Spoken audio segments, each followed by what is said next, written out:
বাংলাদেশের কোন জাতীয় সংসদে প্রধানমন্ত্রীর প্রশ্নোত্তর পর্ব চালু হয়? ক প্রথম, খ দ্বিতীয়, গ সপ্তম, ঘ অষ্টম। বাংলাদেশের জাতীয় সংসদে প্রধানমন্ত্রীর জন্য আলাদা প্রশ্নোত্তর পর্ব প্রাইম মিনিস্টার্স কোয়েশ্চেন টাইম চালু হয় সপ্তম জাতীয় সংসদে। সপ্তম জাতীয় সংসদের যাত্রা শুরু হয় ১৯৯৬ সালে।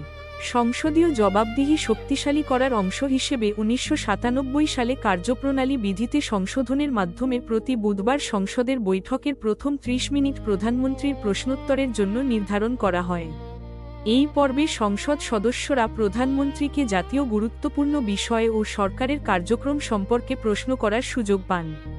এর মূল উদ্দেশ্য হল সংসদের কাছে নির্বাহী বিভাগের জবাবদিহি বৃদ্ধি করা এবং গুরুত্বপূর্ণ সরকারি বিষয়ে সংসদ সদস্যদের সরাসরি প্রধানমন্ত্রীর কাছ থেকে উত্তর পাওয়ার সুযোগ সৃষ্টি করা।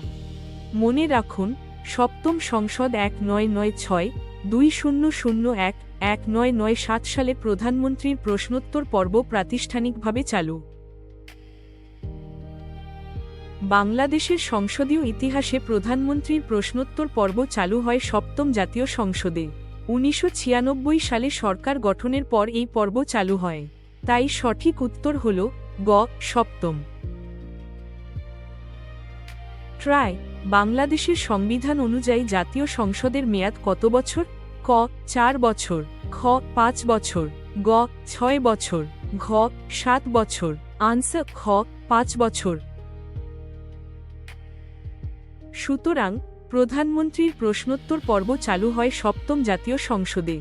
সঠিক উত্তর গ সপ্তম।